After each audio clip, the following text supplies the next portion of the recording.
82 resto e que a posição do RI em relação a isso não mudará. Porém, como o RI e um sistema de coordenadas vinculado a ele se apresentam desde o início como estacionários, consegue-se a maior economia na relação, pois ao invés de uma multiplicidade de sistemas de referência, agora é selecionado o tamanho mínimo, um único. Além disso, a aceitação de tal sistema não obriga o RI a nada, porque se outro R2 tomar seu lugar e RI não for mais considerado estacionário, então todos os fatos que foram declarados com RI como sistema de referência podem ser usados imediatamente para o novo sistema de referência R2. Por uma questão de simplicidade, as novas coordenadas são paralelas às antigas, e x, y, z são as funções de t que definem o movimento de RI no referencial de R2, e x, y, z são as coordenadas de p em relação a RI, então x, y, z são as coordenadas de p em relação a R2.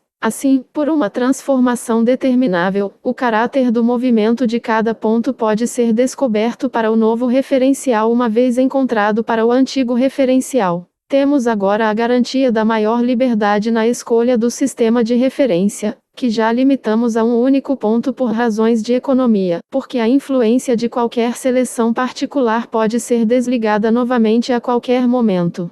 Além da incapacidade de pensar fora do tempo e do espaço, a consciência tem uma terceira que define sua lei básica. Vamos chamá-lo de A, uma coisa ou seja H, assim, uma soma de certos caracteres, sejam eles diferenças ou relações, tão logo seja definida e assim reconhecida, permanece a mesma, é reconhecível novamente. Mesmo que outras circunstâncias não essenciais à coisa possam mudar, assim que apenas os caracteres necessários para entender a coisa estiverem presentes, a coisa estará lá novamente. Consequentemente, há qualquer outra coisa que mude. A admissão de que a é o que é permanece, apesar da mudança, a indefinido, inequívoco, seja o que for. É impossível explicar essa lei fundamental, pois ela é a própria simplicidade. Assim que deixamos clara a suposição de que pensamos em A de uma certa maneira, somos forçados a conceder a inferência de A para A. Anderson 83 Esta lei se aplica tanto a processos quanto a relacionamentos. Se A é uma sequência de eventos, reconhecível por certos caracteres e, portanto, totalmente fixo e definido, então toda a sequência deve ocorrer onde quer que esses caracteres sejam encontrados, independentemente do que mais possa variar. Se a consequência não viesse, não poderíamos deixar de pensar que não era verdade, é afirmar que o processo é reconhecível na forma indicada, ou seja, definido, determinado e condicionado por ele. Da mesma forma, se A é uma série de relações fixadas por certos caracteres chamados premissas, somos compelidos, onde quer que ocorram as mesmas premissas, a reconhecer todo o sistema de relações como válido. Nos casos em que nos recusamos a fazê-lo, podemos apenas supor que houve mudanças nas premissas que não foram insignificantes, mas mudaram seu significado. A significa que pensamos de uma maneira específica e inequívoca, a menos que apenas finjamos que pensamos. Podemos ser vagos, mas a se afirma e adverte contra a imprecisão. A frase não é uma tautologia. Ele não apenas diz que A é igual a si mesmo, mas se refere ao ato de pensamento sem o qual A não teria nenhum ser. E assim se lê que A não é a menos que seja pensado de uma maneira inequivocamente determinada. Ele é uma lei ao estabelecer uma regra para pensar. Se o pensamento quiser reivindicar o reconhecimento, ele deve preencher os pré-requisitos desta lei fundamental, após o que a lei fundamental se torna válida. Da mesma forma, reconhece-se que nenhum caractere que ajude a determinar A pode estar ausente sem que se tenha pensado na afirmação, e, H, para ser pensado de uma certa maneira teria que desistir. Um caráter que seria mutável sem cessar de ser não seria pensado como determinante de A. Se, no entanto, alguém insiste que A é condicionado pelo caráter, a resposta é que A não deve mais ser pensado de uma certa maneira, A assim se torna impensável, não pode ser. E se for afirmado que A vem da sensação e é assim representado, então a resposta é 6. 84. Ainda que seja de uma certa maneira ou não. Essa proposição de que A deve conter todos os caracteres determinantes é muitas vezes expressa simbolicamente por A ou, que se traduz da seguinte forma. Se A é pensado para estar ligado a um caractere e outras vezes não, então esse caractere não está em A tão decisivamente presente. Se alguém agora pensa tacitamente em cada caractere de A como determinante, então a suposição de que A e H permanece o mesmo, embora um personagem possa ou não pertencer a ele, para a completa desorganização do pensamento. E então a frase diz que não existe tal A, é igual a ação zero. Por outro lado, embora nada seja conhecido sobre A, desde que apenas um caractere seja considerado, não podemos deixar de atribuir ou negar ao caractere. Um terceiro é, portanto, excluído, qualquer que seja. Uma proposição é, portanto, verdadeira ou falsa, uma coisa tem ou não uma característica, uma conclusão decorre das premissas ou não. Somos forçados a tomar uma decisão, não existe uma terceira escolha. O pré-requisito para esta lei é apenas que o personagem seja definitivamente pensado. Assim que o pensamento especifica o caráter, ele pode exigir, em relação a cada pensamento específico, que se tome uma decisão sobre se A tem direito a esse caráter ou não. Uma vez decidida a questão, fica claro para sempre se o personagem pertence à essência de A ou não. 3. Realidade. Sem ter consciência disso, estamos acostumados a interpretar as imagens da imaginação, H, para dar sentido a eles. A matéria-prima da sensação é assim entrelaçada com pensamentos. Por meio dessa interpretação, conseguimos que, da imensurável e confusa multiplicidade de imagens, surja uma clara multiplicidade de coisas. Se alguém, por exemplo, se ele diz: aqui está uma mesa, ele na verdade recebeu apenas uma variedade de impressões visuais e táteis. Mas ele imediatamente foi além, e tirou disso uma conclusão interpretando o que é dado, ou seja, a multidão de sensações, de tal maneira que uma coisa chamada mesa corresponde a elas. E ele alimenta a expectativa de que essa mesa, que ele vê como realmente, não apenas aqui e agora, mas sempre e em toda parte, desperte as mesmas sensações características e, assim, torne compreensíveis essas impressões, de coisas em apuros. Quando olhamos para cima, temos impressões que combinam com uma coisa chamada céu.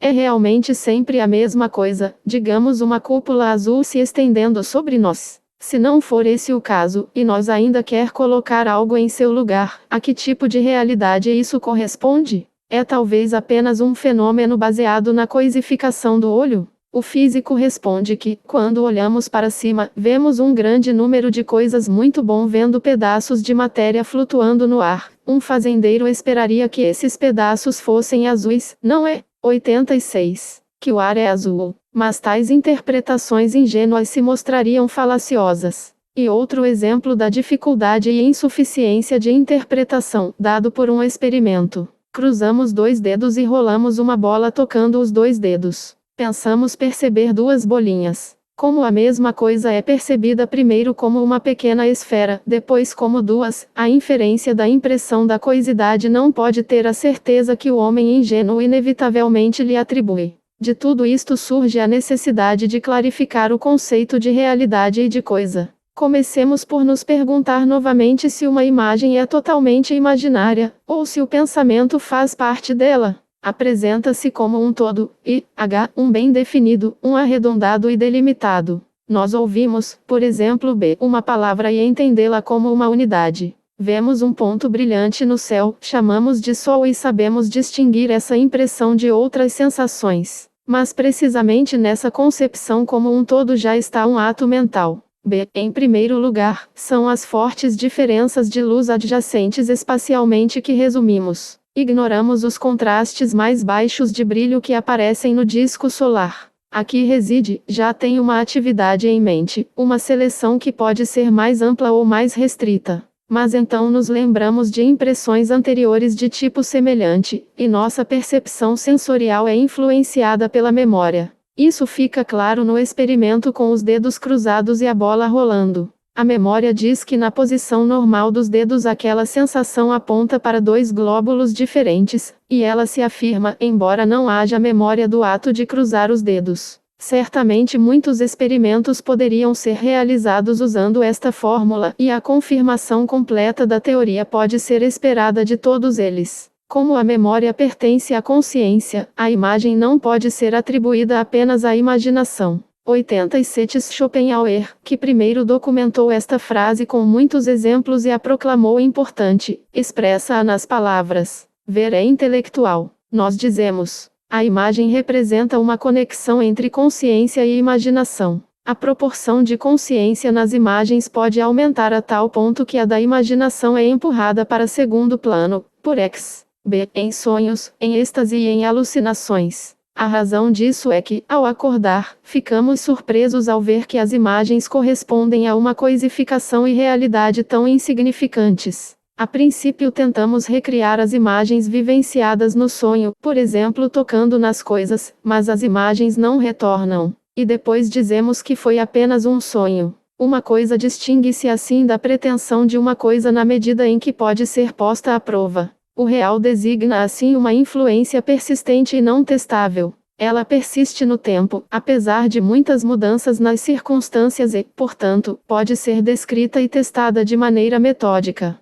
O irreal, por outro lado, não pode ser encontrado procurando-o, pois seus sinais não persistem, mas desaparecem à menor mudança. Desta forma afirmamos que a tabela é real. Podemos encontrá-lo, mesmo que não o vejamos nem o toquemos agora. Podemos prever que, se formos a um lugar identificável e depois procurarmos com os olhos e as mãos, haverá certas sensações identificáveis apropriadas ao caráter da mesa. Testar coisas nem sempre é fácil. Vamos perguntar, por exemplo, para descobrir se os elétrons são reais, devemos primeiro fazer movimentos complicados no laboratório físico para finalmente experimentar sensações do caráter previamente determinado. Mas sempre a encontrabilidade da coisa, que pode ser definida especificando certas sensações, é a característica de sua realidade. Se a influência cuja realidade está em questão não pudesse ser testada, ela não poderia ser experimentada.